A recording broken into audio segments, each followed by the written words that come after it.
exceto os últimos 6 anos, foi com o governo de esquerda. Então vai ter oportunidade igual sempre teve, vai ter coisa boa, vai ter coisa ruim, igual sempre teve em qualquer tipo de governo, né.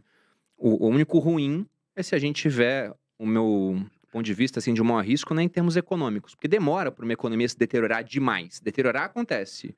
É em termos institucionais, né. Se tiver uma próxima eleição, beleza, aí entra nessa seara, né, "Não, mas não vai ter, não sei o quê", mas enfim, não dá para saber, tá muito no começo. Legal. Mas vamos lá, Bruno Perini, os investimentos agora, né, a gente tem um novo presidente, uma nova equipe econômica, como é que ficam nossos investimentos e qual a sua opinião. Vamos falar especificamente do ministro da Fazenda, o Fernando Haddad. Na sua opinião, como é que fica daqui para frente os investimentos e o cenário econômico? Tem uma frase do Buffett que eu acho que ela é incrível, assim, dentro da sua simplicidade. Ele diz que o para-brisa é sempre muito mais opaco do que o espelho retrovisor. Então, quando alguém fala assim: "Nossa, e como fica agora a economia nos próximos 4 anos?", é muito difícil saber, porque a gente está falando de previsões para um sistema que reage à previsão. Se você me perguntar sobre o tempo, por exemplo, o tempo não reage à previsão que uma pessoa faz. Se um meteorologista fala vai chover, ninguém muda o tempo para não chover só para sacanear o cara. Agora, se a gente começa a fazer previsões de que certas coisas acontecerão na economia, o governo é sensível às previsões e vai tomar providência para que aquele tipo de coisa não venha a acontecer. Então, eu não sei, né, como é que vai ficar para os próximos 4 anos, mas reduzindo o horizonte, já dá para a gente ter algumas premissas em mente. Então, eu discordo, por exemplo, de quando as pessoas falam que o dólar ele vai explodir nesse ano. Não acho que isso vai acontecer nem nesse ano, nem no próximo, porque a gente tem um presidente do Banco Central, que é o Roberto Campos Neto, que vai ficar mais 2 anos. Só depois que o Lula vai poder escolher um novo presidente para o Banco Central, mais alinhado em termos ideológicos, para fazer o que ele quer. Antes disso, isso não acontece. E aí, por conta dessa pecinha que a gente tem no Banco Central, já dá para ver alguma coisa do que deve se desenrolar, principalmente no ano de 2023 e parte de 2024, que é o seguinte: se nós temos um presidente do Banco Central independente, ele só tem uma tarefa quanto à meta lá dentro. Ele não faz uma lista de metas que nem a gente. Ele só tem uma meta, a meta de inflação. E para colocar a inflação na meta, ele vai utilizar o instrumento que é a taxa de juros, a taxa base da economia, a nossa taxa Selic. E a gente já tem uma Selic muito alta. Tem um juro real gordíssimo hoje, né? Porque a nossa inflação está na casa ali de uns 5%, já querendo dar uma acelerada. Então, a expectativa que eu tenho é de manutenção de juros altos, já que o governo quer gastar mais, isso deve ajudar um pouco a inflação a acelerar. E esses juros altos vão segurar o dólar em patamares mais comportados. Não estou falando que o dólar não vai subir comparado ao que está hoje, mas acho difícil, por exemplo, o dólar bater R$ 6. Porque na hora que isso acontece, todo mundo que pode exportar alguma coisa vai querer exportar para Sim. ganhar o dólar em R$ 6. Tudo que pode ser importado também fica mais caro. E aí, essa fusão, né, de preços mais caros acaba terminando uma inflação mais alta e forçando o Banco Central independente a aumentar mais a taxa de juros. E essa taxa seguraria o dólar num patamar mais tranquilo. Então, o que eu acho é que a gente não vai ver um dólar disparando, a gente deve ter um ano de juros bem altos, com taxas reais gordas. Isso é ótimo, por exemplo, para quem está com dinheiro em renda fixa, né, é muito bom. Só que essa taxa de juros, ela não vai poder ficar para sempre alta assim, porque senão ela acaba com a nossa dívida pública. Ela estoura a nossa capacidade de pagamento, né? A dívida vai estar crescendo muito. Só que quando essas taxas estão altas, não é oportunidade só em renda fixa, é oportunidade em tudo. O Howard Marks, que tem livros muito bons, né, um gestor muito conceituado, o Warren Buffett fala que para ler o que esse cara escreve, ele costuma dizer que o mundo funciona por arbitragem. Então muita gente gosta de juros baixos para ir para a bolsa nessa hora. Ele fala que, olha, a hora de estar na bolsa é antes, porque quando as taxas baixam, os preços sobem de uma vez e aí os retornos ficam comprimidos em ambas as partes. Quando as taxas sobem, os preços na bolsa baixam e os retornos ficam muito grandes em ambas as partes. Então, por mais que muita gente esteja querendo, sabe, abandonar investimento em renda variável no Brasil, pensando, não, esse governo vai acabar com bolsa de valores, eu acho que as expectativas estão tão pessimistas que os preços já estão muito baixos. Se a gente compara o mercado nacional com outros mercados, a gente é o mais barato dos emergentes, sendo que tem muito emergente em situação muito pior do que a gente. Sim. Então, por conta disso, se não for tão ruim quanto muita gente pensa, pode ser, sabe, só ruim, porque o pessoal pensa que vai ser péssimo. Se for só ruim, a bolsa tem que subir. Se for bom e a gente for surpreendido positivamente, tem que subir muito. Vai ter ação que vai dobrar de preço em coisa de um ano. Então, por mais que o resultado da eleição não tenha sido aquele que eu preferia, eu tô relativamente otimista com o Brasil para esse ano, tendo em vista a conjuntura internacional. Não quero dizer, né? Nossa, tô tapando o sol com a peneira, não sei o quê, não. Eu acho muito mais que o Brasil ele virou a menina mais bonita da sala porque as outras pegaram cachumba e... Vamos falar primeiro de desenvolvidos. Estados Unidos e Europa têm uma inflação muito mais alta do que a gente. E estão muito atrasados, principalmente a Europa, para subir taxa de juros para controlar a inflação. Sendo que a Europa tem um problema muito mais grave também. Porque aqui no Brasil, a gente está falando que se a taxa ficar muito alta, a gente continuar gastando mais do que arrecada, a dívida pública vai explodir alguma hora, passar de 100% do PIB. Na Europa já tem muitos países com mais de 100% do PIB de dívida. E era tranquilo enquanto a taxa estava em zero. Se a taxa começa a subir, e você tem um bloco lá muito heterogêneo, como a Alemanha, que é super responsável, mas tem outros países que não são assim, então começa a ficar um negócio meio esquisito. E além disso, parte da subida de preço que a gente viu na Europa é por conta da reflexo de pandemia ainda, aumento de oferta monetária, de dinheiro, mas também tem a questão energética. E subir taxa de juros não faz com que a Rússia libere 1 grama a mais de gás ou de petróleo para eles, né? Então, é um problema difícil de ser resolvido. Nos Estados Unidos é mais tranquilo. Eu acho que lá eles vão conseguir domar a inflação muito antes dos europeus, por exemplo. E que as taxas de juros vão começar a cair lá antes do restante do mundo. Agora, se você pega emergentes, você tem uma Rússia em guerra com a Ucrânia. Essa Você guerra tem. não tem fim, né? Parece que não Ah, entra em acordo. Pode durar muito mais do que a gente pensa que vai durar. Basta pensar que quando os Estados Unidos invadiram o Iraque e o Afeganistão, muita gente falava que seria alguma coisa rápida, né? Poxa, Exato, o Vietnã rápido é muito no longo. Afeganistão ficou 20 anos.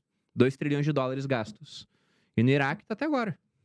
Ô, Bruno, e assim, falando da questão de renda fixa, porque o pessoal tem muito disso. Cuidado, tá, gente? Essa coisa de ficar girando carteira. Aí tem amigos meus que falam: vou vender todos os meus fundos imobiliários, vou agora para renda fixa e vai e volta.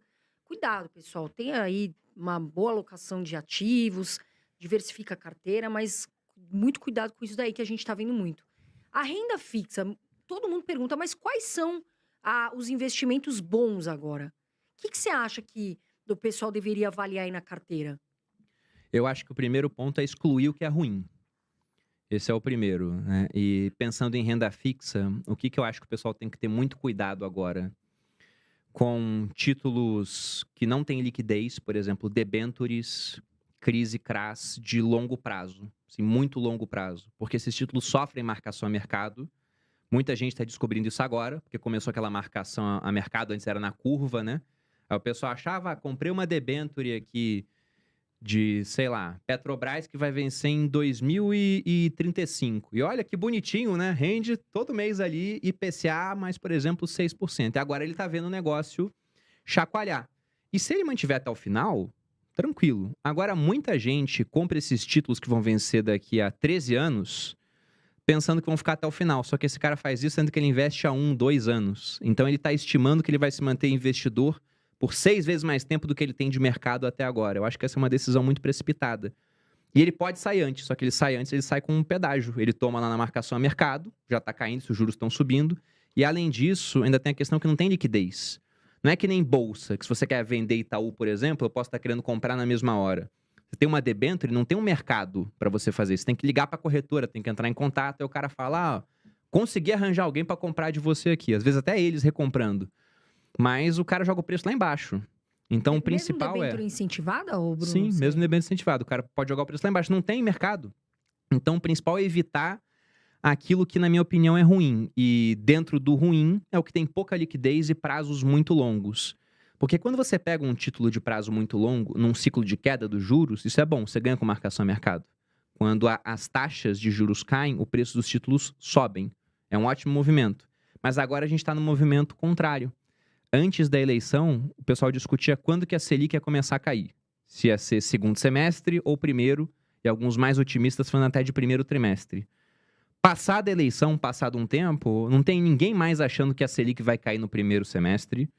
Alguns apontam que é lá no final do ano, e tem gente já falando que ela vai ter que subir. Então, se você tem um ciclo de subida dos juros, e aí não é só a Selic, é a taxa de juro longa subindo também, porque a capacidade de pagamento do Brasil vai ficar pior, esses títulos longos são ruins. E pensando no que é bom, tem um título que é ótimo, que ele é muito bom para iniciante, que é o Selic.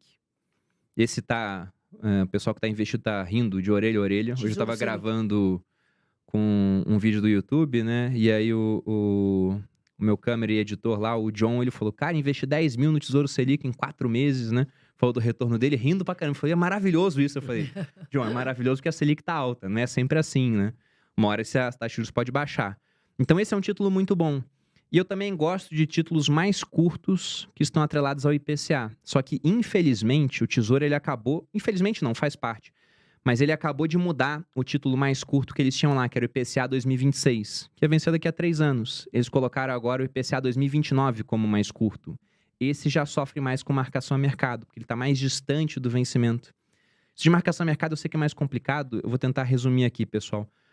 Pegando um pré-fixado. Um título do Tesouro pré-fixado, ele sempre vai valer R$1.000 no vencimento. Foi assim que o Tesouro montou o título. Você compra hoje por um determinado valor, por exemplo, R$500, que submetido a uma taxa de juros de 13% ao ano, que é mais ou menos o que está agora, 12 alguma coisa, vão dar R$1.000 no vencimento. Se essa taxa aqui, ela cai, o preço do título tem que subir. Porque se continuar sendo R$500 com uma taxa de 10, não vai dar 1.000. Então, se a taxa vai para 10, o preço tem que ir para 650, por exemplo. Se essa taxa sobe e sai de 13 para 14, o preço tem que cair. Então ele vai caindo. Só que no final ele entrega o combinado, R$1.000. Ele vai ter que entregar o combinado. Só que até o combinado pode ter 10 anos, pode ter 20 anos, ou num título 2055 pode ter quase 30 anos. E aí, muito longo também, a inflação pode mudar, né, André? Sobe ou desce, a gente não Exatamente. sabe até o IPCA. Acho que o negócio é diversificar, né, Perini? Você pode pegar um pouquinho de pós agora, um IPCA, né? Eu gosto mais desses dois, pós e IPCA. Pré-fixado, por exemplo, eu fico com o pé atrás. Legal. Agora, Perini, quanto ao ministro da Fazenda agora, Fernando Haddad, o que você achou da escolha do Partido dos Trabalhadores, né, do Lula, enfim? E qual a sua expectativa frente ao nome do Fernando Haddad? Olha, antes da eleição, o pessoal falava muito que talvez aparecesse um Meirelles, né? A gente teve o Boa Sorte Day lá do Meirelles. E o Meirelles seria um nome muito bom, no final das contas. Ele é capaz de dialogar com ambos os lados, né? Um cara que já foi testado, já trabalhou no governo várias vezes, em diferentes funções. E eu acho que, pensando nesses 4 anos, teria sido o melhor, assim, pra gente. E teria sido bom pro Lula também. Só que aí, quem iria suceder o Lula pros próximos 4? Porque eu não acho que ele vai querer se candidatar à reeleição. Já Pela tá... idade não vai... Pela idade Exatamente, dele, já tudo. tá muito idoso. Então, eu acho que eles botaram a Haddad lá para que ele tenha um certo protagonismo e possa ser o nome forte do PT para concorrer na próxima eleição. Quanto ao que esperar, eu sinceramente não sei. Eu acho que é uma incógnita em si.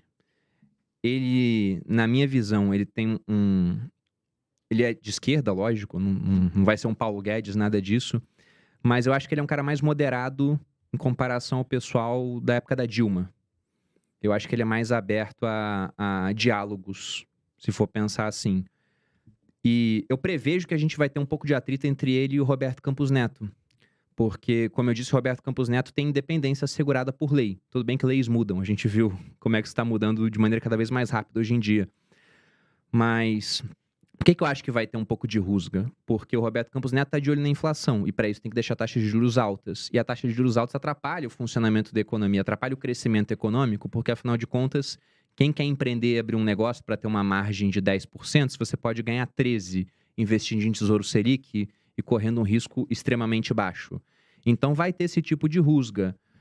Mas eu acho que não vão ter como fazer muita coisa contra o Roberto Campos Neto. E do Haddad eu não sei o que a gente vai esperar, mas eu acho que a gente poderia estar até pior, pensando em outros nomes que foram ventilados aí. Então tem que ver o que vai desenvolver, porque eu não sei como é que vai ser realmente. Tem pouquíssima pista. O trabalho que o Haddad teve foi como prefeito aqui em São Paulo. Sim.